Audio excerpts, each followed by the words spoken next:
Doctor Khubchand Baghel जयंती की 120वीं जयंती के अवसर पर सभी आयोजन समिति को बहुत बहुत धन्यवाद। साथियों, आज का जो सामूहिक जो अवसर है, उस अवसर में डॉक्टर बघेल जी के सपनों का जो समाज किस प्रकार से होना चाहिए, उसके संबंध में आइए जानते हैं कि डॉक्टर खूबचंद बघेल के सपनों का समाज किस प्रकार से होगा। डॉक्टर खूबचंद बघेल न केवल एक व्यक्तित्व हैं बल्कि एक विचारधारा भी है। तो डॉक्टर खूबचंद बघेल के संबंध में हम सबसे पहले समझते हैं कि डॉक्टर खूबचंद बघेल जो है एक स्वतंत्रता संग्राम सेनानी के साथ साथ पृथक छत्तीसगढ़ राज्य के स्वप्नदृष्टा भी थे। साथियों, डॉक्टर खूबचंद बघेल न केवल स्वतंत्रता संग्राम सेनानी के साथ साथ बल्कि विभिन्न सामाजिक मुद्दों पर भी उनका काफी महत्वपूर्ण योगदान रहा है। आइए जानते हैं कि वो किस किस प्रकार से सामाजिक मुद्दों पर, विषयों पर समाज को एक बेहतर योगदान दिए।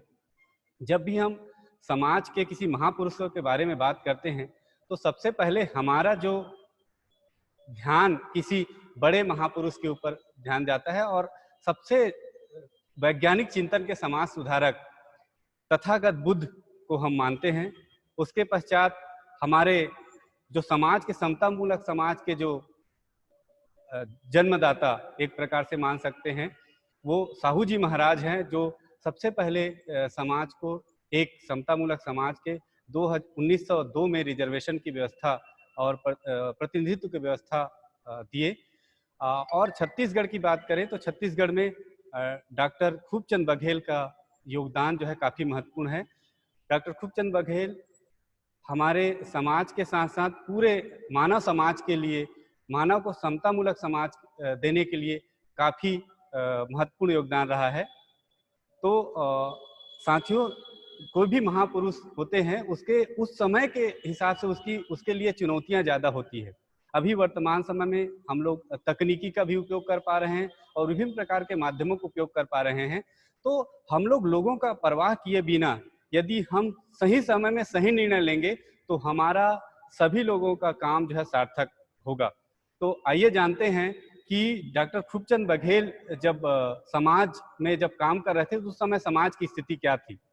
सभी लोगों को पता है कि समाज में जो स्थिति थी, एक समाज व्यवस्था बना हुआ था। ब्राह्मण समुदाय, क्षत्रिय समुदाय, उसके बाद जो है हमारा वैश्य समुदाय, उसके बाद सबसे नीचे में शूद्र समुदाय था।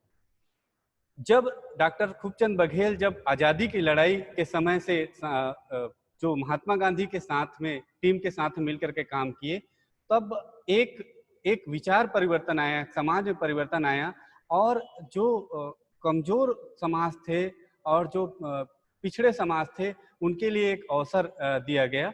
और आप देख पा रहे हैं कि जो हमारा जो समाज है, जो अनुसूचित जाति, अनुसूचित जनजाति समुदाय है, वो कहीं न कहीं उसके प्रतिनिधित्व, एक प्रकार से प्रतिनिधित्व उनको मिला हुआ है। और अन्य पिछड़ा वर्ग का जो समुदाय है, उनका जो है प्रतिनिधित्व बहुत ही कम है। तो ये सारे चिंतन जो है, जब तक के हम लोग समतामूलक समाज की परिकल्पना नहीं करेंगे, तब तक के हम डॉक्टर खूबचंद बघेल जो चाहते थे कि पूरे समाज में एक समतामूलक समाज का निर्माण हो, तो प्रतिनिधित्व व्यवस्था हो। आप देख पा रहे हैं कि जो 15% की आबादी है, उनकी प्रतिनिधित्व जो है लगभग 70% की है और जो 62% की आबादी है, उनकी प्रतिनिधित्व विभिन्न हिस्सों में प्रतिनिधित्व लगभग 7% है। चुनाव में उसका किसी प्रकार से प्रतिनिधित्व की बात नहीं होती। ये सारे चीज़ों को लेकर के हमको काम करना पड़ेगा। डॉक्टर खूबचंद बघेल ने 5 प्रकार के लोगों का चिन्हांकन किया था। एक व्यक्ति जो थे ज्ञानचंद, जो एक प्रकार से ज्ञान से अभिभूत रहते हैं, पर उनका जो है ज्ञान का पैमाना जो है समाज तक के नहीं पहुंच पाता। दूसरा प्रकार के व्यक्ति होते हैं हुकुमचंद। ये व्यक्ति वैसे होते हैं कि जो केवल आदेश देते हैं, इसका समुदाय में परिवर्तन में कोई किसी प्रकार से कंट्रीब्यूशन नहीं होता। तीसरा प्रकार के जो व्यक्ति होते हैं रायचंद, ये राय राय अपने राय मशूरा लोगों को देते, इसको इस प्रकार से करना चाहिए। सबसे महत्वपूर्ण व्यक्ति जो होते हैं वो करमचंद होते हैं, जिसमें सभी समाज, आप सब लोग और जितने जो समाज के बारे में चिंतन करते हैं, ऐसे व्यक्ति लोग आते हैं। और अंतिम व्यक्ति फेकचंद, जो कुछ भी नहीं काम कर पाते, परंतु वो इस प्रकार से शो करते हैं कि हम जो है बहुत सारे समाज में परिवर्तन किए हैं। तो ये इस प्रकार से व्यक्ति को समाज में हमको परिवर्तन करना है। अब परिवर्तन करने के लिए हमारा निर्भर करता है कि हम किस तरीके से हम खड़े हैं। खड़े होने का तरीका हमारे निर्भर होता है कि समाज के सहयोग के लिए खड़े हैं कि समाज के पैर खींचने के लिए खड़े हैं। तो जैसे देख पा रहे हैं कि समाज में हम एक के नीचे एक खड़े होंगे तो एक एक ही होगा, पर हम यदि समाज के साथ में खड़ा होंगे तो हमारा 1 से 11 होगा। इस दृष्टिकोण को हमको अपनाने की जरूरत है और इसी दृष्टिकोण के बारे में डॉक्टर खूबचंद बघेल जी बोला करते थे कि हमको साथ में मिल करके 1 और 1 11 होना है और 11 से 111 होना है, 111 से 1011 और 10,011 और इसी प्रकार से हम जो है साथ में चल करके हम आगे समाज को बेहतर कर पाएंगे। साथियों, पढ़े लिखे व्यक्ति यदि अपने समाज को अंधविश्वास या अज्ञानता की दलदल से बाहर न निकाल पाए तो उसके शिक्षा लेने पे कोई अर्थ नहीं है। इस चीज़ों को हम लोगों को समझना चाहिए। इसीलिए हम पढ़े लिखे लोगों की ज़्यादा भूमिका है समाज में क्रांति और परिवर्तन लाने के लिए। साथियों, कोई भी समाज, हम अभी कुर्मी समाज की बात कर रहे हैं, कोई भी समाज में जब हम बैठक करते हैं तो उसमें हम जब डॉक्टर खूबचंद बघेल के सपनों को साकार समाज में ले जाएंगे तो हमको नई क्रांति के, नई सोच के तरीके से वापस लाना पड़ेगा। इसलिए हमको कोई भी चीज़ों को हमको समीक्षा अपना करना पड़ेगा कि हम किस स्थिति में हैं। दूसरा, हम लोगों को नई जानकारी और उनको कौशल जब तक के नहीं सिखाएंगे तब तक के हम जो है समाज को बेहतर आगे नहीं बढ़ा सकते हैं। तीसरा, हम लोगों को प्रेरणा और उत्साहवर्धन के साथ साथ नए लोगों को अवसर नहीं प्रदान करेंगे तब तक कि हम अपने समाज को बेहतर तरीके से तैयार नहीं कर पाएंगे। चौथा, आगामी कार्य योजना, हमको क्या कार्य करना है, किस प्रकार से करना है, उसके लिए हम लोगों को करने की जरूरत है। और अंतिम, उसको क्रियान्वयन और उसका रणनीति हमको बेहतर करने की जरूरत है। साथियों, कोई भी समुदाय जो होता है उसमें हम लोग सारे व्यक्ति को एक ही पैमाने में नापने की जरूरत नहीं है। यदि कोई व्यक्ति व्यापारी है तो व्यापारी को हमको उसके समय और अर्थदान दोनों को अलग अलग दृष्टिकोण से देखना पड़ेगा। कोई व्यक्ति यदि समय नहीं दे पाता तो उनसे अर्थ की अपेक्षा करिए और कोई व्यक्ति यदि अर्थ नहीं दे सकता तो उससे समय लीजिए। इस प्रकार से दान, समय दान और धन दान, विद्या दान सारे मिला करके हम लोगों को समाज को बेहतर बनाना है। और हम, यदि कोई व्यापारी मासिक जो है 5 लाख कमाता है, इसका मतलब ये है कि वो प्रतिदिन औसत जो है लगभग हमारा एक प्रतिदिन औसत उनका जो है 16,600 का उसका इनकम होगा। तो हम जो है किसी भी व्यक्ति को 1 मिनट यदि ले रहे हैं तो उनका क्या वैल्यू है और किसी व्यक्ति का दिन भर ले रहे हैं तो उनका वैल्यू के हिसाब से हम लोगों को समाज में यूटिलाइजेशन करने की जरूरत है। समाज के जो संसाधन है उस संसाधन को पहचानने की जरूरत है। जैसे अपने महापुरुषों को पहचानने की जरूरत है। उनके सोच क्या है, उनके विचार क्या है, उसको पहचानने की जरूरत है। अपने समाज में कितने चिकित्सक हैं, कितने संगठन हैं जो नेतृत्व विकास के लिए काम करते हैं, कितने राजनीतिज्ञ हैं, सरपंच, जनपद, जिला पंचायत या विधायक या सांसद, ऐसे लोगों का चिन्हांकन करना है और उनको समाज की दिशा में किस प्रकार से योगदान ले सकते हैं उसकी दिशा में हमको काम करने की जरूरत है। व्यावसायिक संस्थान हमारे कितने हैं, उस व्यावसायिक संस्थान का हम कैसे उपयोग कर सकते हैं, शैक्षिक संस्थान कैसे हैं और प्रशासनिक सेवा में कितने लोग हैं, वकील कितने लोग हैं, सामाजिक पदाधिकारी, पूर्व पदाधिकारियों को किस प्रकार से हम उपयोग कर सकते हैं। ये सारे संसाधनों का उपयोग करके हम समाज को समग्र विकास बना सकते हैं। साथियों, समाज को जैसे ही हम बोलते हैं तो हमको समाज को, सारे वर्ग को हम लोगों को साथ में ले जाने की जरूरत है।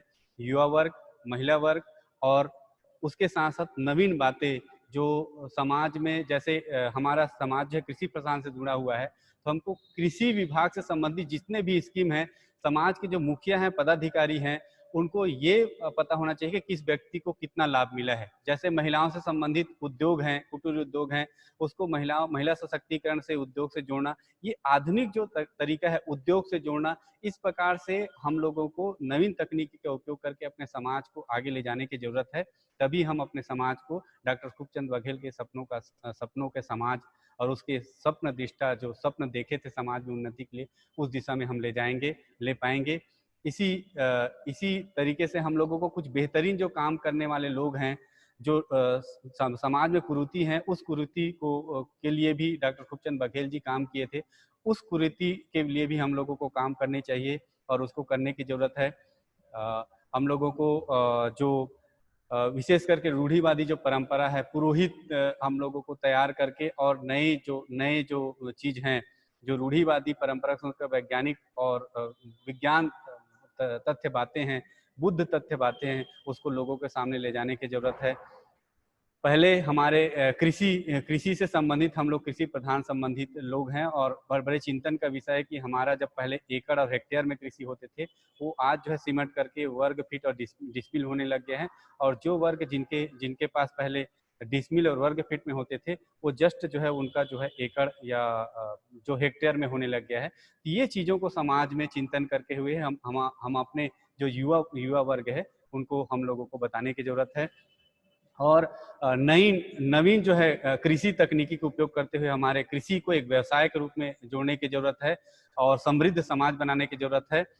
साथियों, कोई भी व्यक्ति सफल तभी होता है जब कोई विशेष कार्य नहीं करता, बल्कि वो कार्य को अलग तरीके से करता है। इस चीजों को हम लोगों को समझने की जरूरत है और हम इस सब चीजों को हम समाज में कैसे ले जा सकते हैं, उसके लिए हमारे जिला स्तर में जो लोग हैं, अच्छे लोग हैं, उनका गोष्ठी करें, बैठक करें और उनको उनके ज्ञानवर्धन करें, उनकी क्षमता विकास करें और वो लोग जा करके विकास खंड के लोगों को जानकारी बताएं और जो है ग्राम स्तर इस प्रकार से व्यवहार में परिवर्तन होगा।